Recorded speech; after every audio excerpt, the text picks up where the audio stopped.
Welcome back to the show. We are doing something a bit different today. Or, well, maybe not different so much as getting back to basics. No distractions, just, the text itself. It's good to be here. And honestly, considering the state of the world, getting back to the text feels less like an academic exercise Yeah. and more like a survival strategy. I agree completely. For anyone new joining us, let's just establish the ground rules. This is reformed thinking. Right. We aren't just reading old books for the sake of nostalgia. We're analyzing classic theological texts, and we do it through a very specific framework. We look at things through the lens of the Westminster Confession. Yes. Which means we hold to a high view of Scripture, the absolute sovereignty of God, and, well, a fairly realistic, sometimes gritty view of the human condition. We're not looking for bumper sticker slogans here. We want the bedrock. We want to know how the theology of, say, the 17th or 19th century stand up when life actually gets hard. And to do that, we are opening up a massive work today. We're looking at Charles Spurgeon's The Treasury of David, specifically his commentary on Psalm 63. The Treasury of David is a beast of a book. It took Spurgeon something like 20 years to finish. Boy. And the thing you have to understand is that Spurgeon isn't just giving you his own hot takes. He's acting more like a curator. He pulls in voices from the entire history of the church. I noticed that in the notes. It's not just Spurgeon talking. We have cross-references to Augustine, to Samuel Rutherford, Matthew Henry, John Chrysostom. All the heavyweights. It's like a round table of history's greatest minds all focusing on this one song. It is. You get the patristic fathers, you get the Puritans, and you get the Victorian preachers all wrestling with the same Hebrew verses. And, Psalm 63 is the perfect place to start because it's often called the wilderness psalm. Let's set the scene because context is everything here. If you read this while you're sitting in a comfortable chair with a cup of coffee, you might miss the vibration of the text. You really might. The title of the psalm is A Psalm of David when he was in the wilderness of Judah. And historically, most scholars, Spurgeon included, believe this wasn't written when David was a young shepherd on the run from Saul. That was a young man's adventure in a way. This is different. This is later. Much later. This was likely written when David was the old king, fleeing from his own son, Absalom. Oh, that shifts the tone completely. This isn't an adventure, it's a tragedy. It's a coup. His own son has staged a rebellion. The nation is divided. David is forced to evacuate Jerusalem. I mean, just think about what that means for a second. He leaves his palace. He leaves the comfort of his bed. He leaves the Ark of the Covenant behind. He flees into the desert just to keep his head attached to his shoulders. It is a total collapse of his earthly circumstances. He goes from the throne to the rocks probably in a single day. And yet, and this is the hook Spurgeon makes this incredible observation right at the start. Yeah. He says, David did not leave off singing because he was in the wilderness. He didn't stop. He didn't stop. And Spurgeon notes that David didn't just, idly repeat psalms that were intended for other occasions. He didn't just recycle a temple psalm or some happy-clappy tune while he was out there in the grit. So what did he do? He composed a wilderness hymn specifically for the wilderness. That implies a serious intentionality. He's allowing his environment to shape his worship. It suggests that our circumstances, no matter how dire, are the raw material for a specific kind of worship that, frankly, cannot be produced in comfort. You can't write Psalm 63 in a palace. You have to be thirsty to write it. You have to be thirsty. So our mission for this deep dive is to examine exactly that. How does a believer find spiritual satisfaction, what the text calls marrow and fatness, in a dry land? And honestly, how does divine sovereignty operate when your life is falling apart? It's the question of how we find God when all the visible evidences of his favor, the palace, the peace, the order, are stripped away. Let's get into it. Section 1. The wilderness as a classroom. We should probably be specific about the geography here. When I hear wilderness of Judah, I'm picturing the Sahara, endless sand dunes. Is that accurate? Not quite, no. The Hebrew word here is midbar. It refers closer to a steppe or a pasture land. It's not entirely dead, but it is uncultivated. It's a place used for driving cattle, but it lacks settled habitation. So it's rocky, scrubby terrain, more like the high desert? Yes. The source notes describe it as having no wood and very little water. It's a place of exposure. You're exposed to the heat, the cold, the wild animals, and, in David's case, the assassins sent by his son. Exactly. It's a place of total vulnerability. And Matthew Henry points out a tension here in the notes that I found really interesting. He says that even in Canaan, which is supposed to be the fruitful land, there are wildernesses. That is such a sobering thought, isn't it? We often have this linear view of the Christian life. Right. You leave Egypt, which is sin, you go through the wilderness, and then you enter the promised land, which is blessing. And once you're in the promised land, everything is green. That's the idea. But Henry reminds us that you can be in the promised land, you can be in the covenant, you can be a king, and still find yourself in a desert. So you can be in the church, you can be in what looks like a season of blessing, and yet find yourself in a spiritual step where resources are scarce. Precisely. But there's a theological implication here that the experts bring out again and again. The wilderness is often where God is seen most clearly. The source lists a few examples. Hagar saw God in the wilderness. Yep. Moses saw the burning bush in the wilderness. Elijah heard the still small voice in the wilderness. It seems to be God's preferred classroom. When the distractions of civilization are removed, the vision of the divine becomes sharper. Spurgeon has this great line. He says, "There was no desert in his heart, though there was a desert around him." That's the distinction. The environment is dry, but the internal state is actively fighting against that dryness. He's not passive. No. Spurgeon points out that David didn't just sit there. He didn't fall into what he calls slovenly idleness. Right. There is a discipline to worship in crisis. It is easy to worship when the choir is singing and the bills are paid. It's a discipline to compose a hymn when you're thirsty and hunted. From a Reformed view, we would say these circumstances are what? Providentially ordained. Without a doubt, God didn't accidentally lose track of David. He marched him into that wilderness to shape this specific expression of faith. Which brings us to the text itself, verse 1. O God, thou art my God. We have to stop there, just those first few words.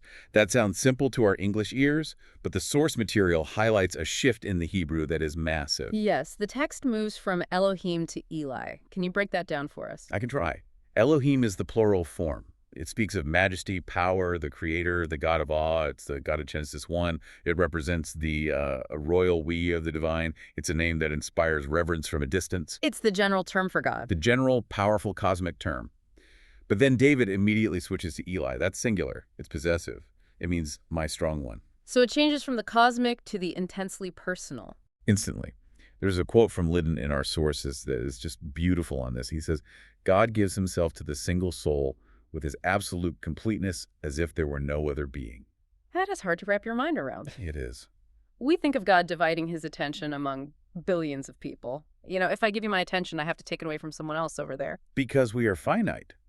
We can only give ourselves by halves, by fractions. But Liddon argues that an infinite being does not divide. He is fully present to every single believer. Wow. When David says, my God, he isn't just claiming ownership like this is my property. He is acknowledging that God has given himself entirely to David. As if David were the only person in the universe at that moment. As if he were the only one. But, there's a quote here from Thomas Horton that adds a necessary layer of realism to this. Yeah. He says, saying, O God, thou art my God, is easy to the mouth, but hard to the heart. I can see that. It's a great slogan, but when you're actually suffering, when the evidence is stacked against you, does it stick? Horton points out two conditions where saying this is incredibly difficult. One is unregeneracy. You don't actually know him, that's obvious. But the other one is desertion. Desertion. What does he mean by that? He means when you feel abandoned, when you are in the wilderness. To look at the empty horizon, to look at the fact that your son is trying to kill you and still say, you are mine.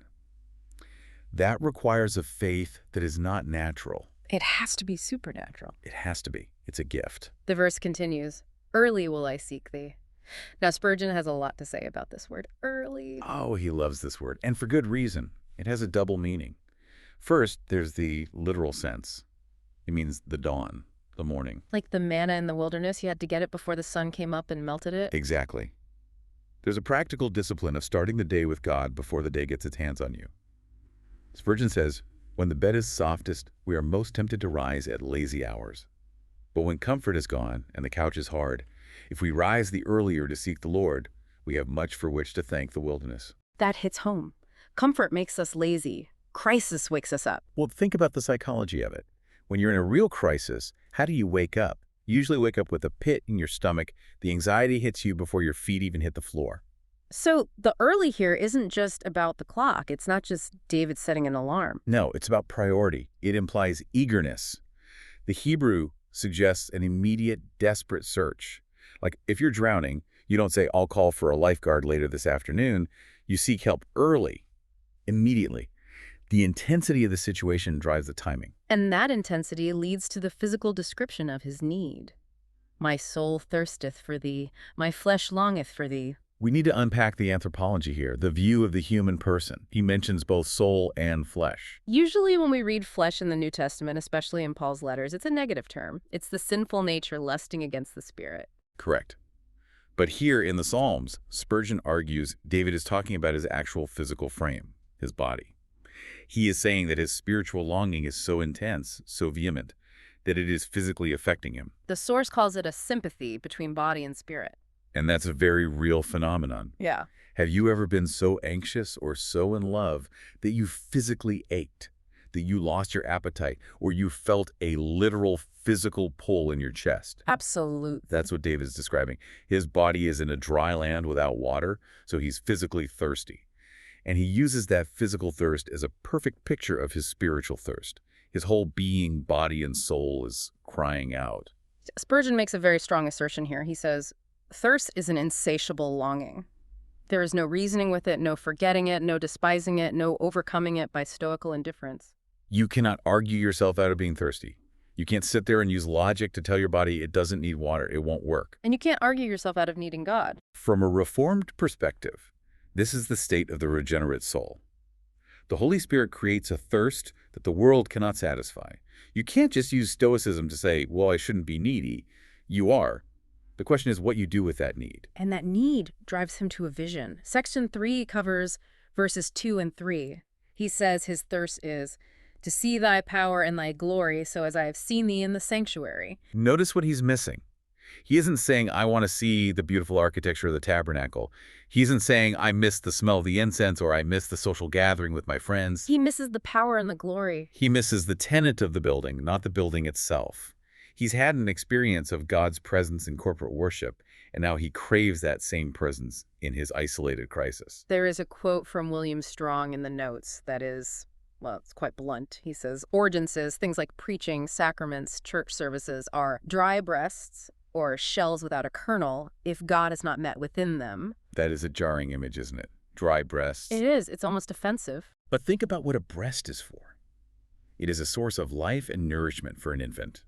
A dry breast is a tragedy. It is the promise of food with no sustenance. So what's he saying? Strong is saying that going to church, singing the hymns, taking the bread and wine, those are the structures. They are the breast. But if God isn't met in them, if the Spirit isn't present, there is no milk. It's just biological mechanics without life. That is the danger of ritualism, of just going through the motions. We can love the habit of church more than the God of the church. And David, stripped of the ritual, realizes that what he really craved all along was the glimpse of God's glory. He says, I want to see you here in the desert, just like I saw you there in the sanctuary. So the location was a training ground. I think so. The sanctuary taught him what to look for, so that now, in the wild, he can recognize it. He realizes that God was never confined to the building in the first place. Then we get to what might be the most famous line of this entire psalm, verse 3, because thy loving kindness is better than life. We just have to pause and let the weight of that hit us. This is a radical hierarchy of values. It's completely countercultural then and now. It is. Most of us operate on the assumption that life is the top value. Survival is number one. Everything else is secondary. Self-preservation is the primal instinct. We're wired for it. But David says, no, there is something better.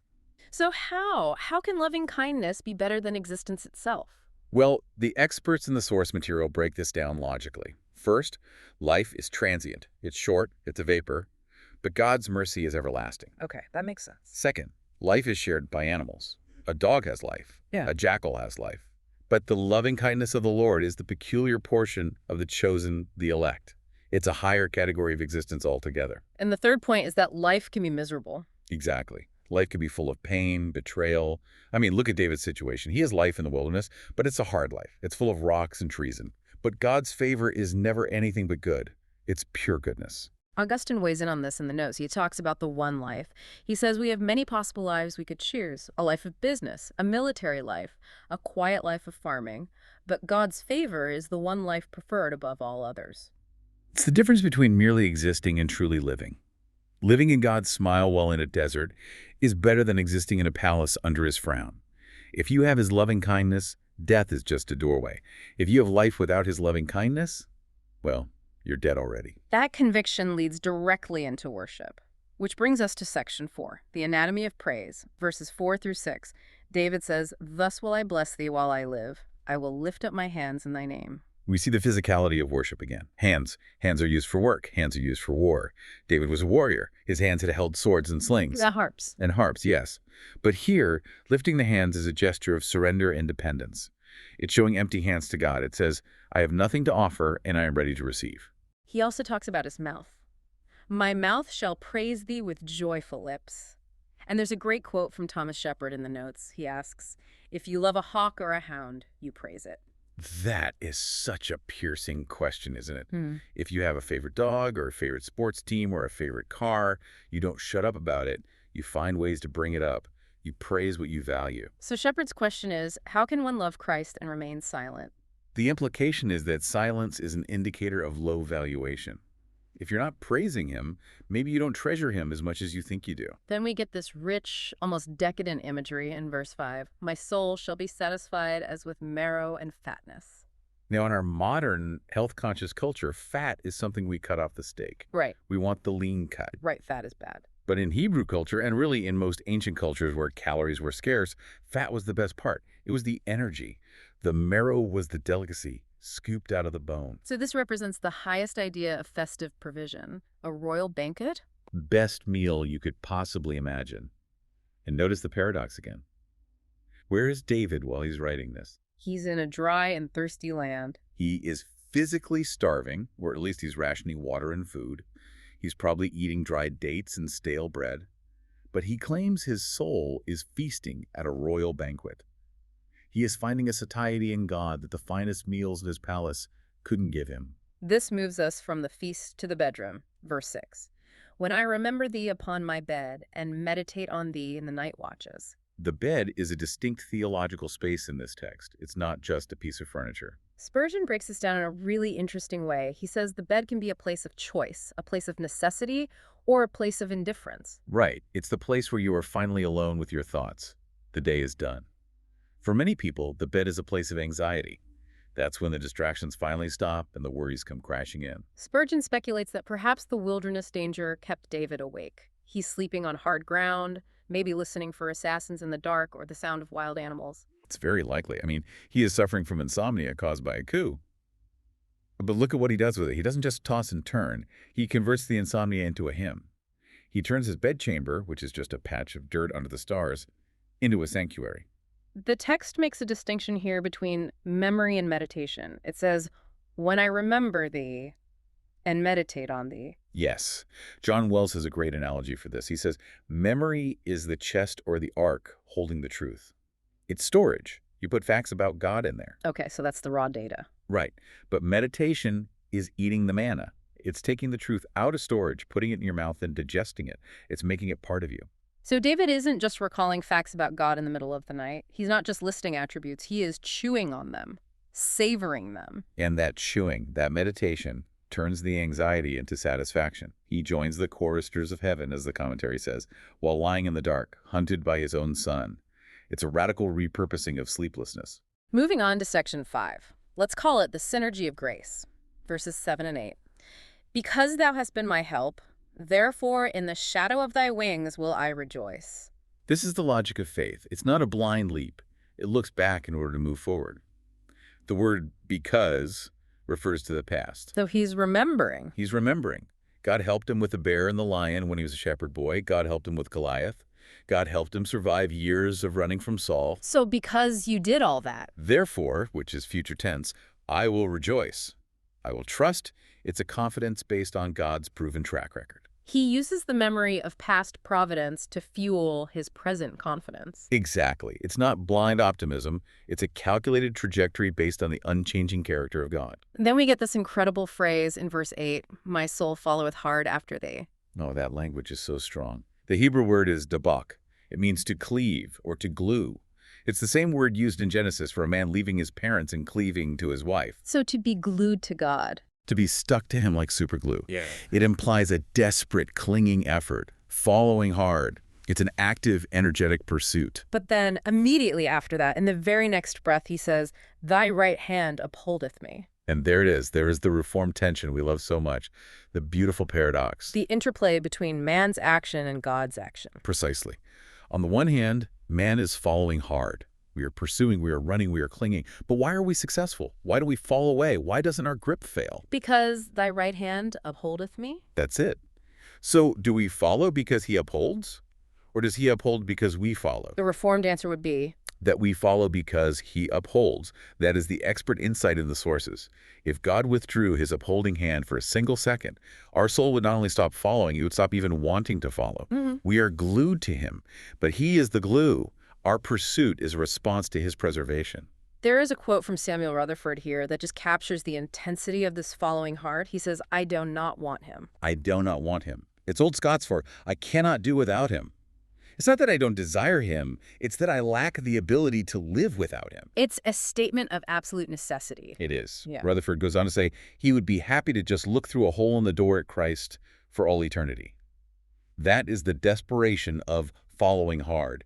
It's not a casual interest, it's a survival necessity. Now, after all this beautiful, intimate, glued to God language, we have to address the shift in the psalm. It's a jarring shift, yes. We get to section 6.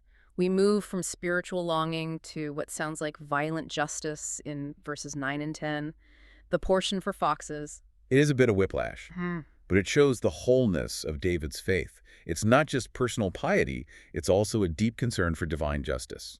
David writes, "But those that seek my soul to destroy it shall go into the lower parts of the earth." He remembers his enemies. This isn't an abstract meditation anymore. He's thinking about Absalom and his counselors, like Ahithophel. And notice the language. They aren't just political opponents. They're seeking to destroy his soul. This is a spiritual battle. It is. And he prophesies their destruction. He says they will fall by the sword. And then we get that very specific, very graphic curse in verse 10. They shall be a portion for foxes. And the notes clarify that the word translated foxes here is more likely jackals. Which makes perfect sense in a wilderness context. So what's the significance of that? Well, biologically, the jackal is a scavenger. It digs up shallow graves. It cleans the battlefields of the unburied dead. That is a horrific image. It is the ultimate humiliation for a Hebrew.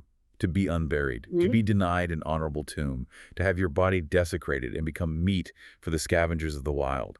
David is saying that these men who are trying to steal the throne and kill the Lord's anointed, they won't end up in royal tombs. They will end up as dog food. So how do we handle this ethically? As modern readers, it sounds like personal revenge. It sounds vindictive. It does, but we have to read it through the lens of the covenant. David isn't just a private citizen. He is the king. He represents God's rule on earth. To strike at David is to strike at God's order. So this isn't just David being petty. This is David agreeing with divine retributive justice. He's aligning his will with God's justice. The notes mention the principle that he who strikes a believer drives a nail in his own coffin. And historically, this was fulfilled with chilling accuracy. Absalom's army was slaughtered in the wood of Ephraim. The text says 20,000 men. Absalom himself was caught in a tree and killed, then cast into a pit. He didn't get a royal burial. He got a pile of rocks in a forest. He became a portion for foxes, metaphorically.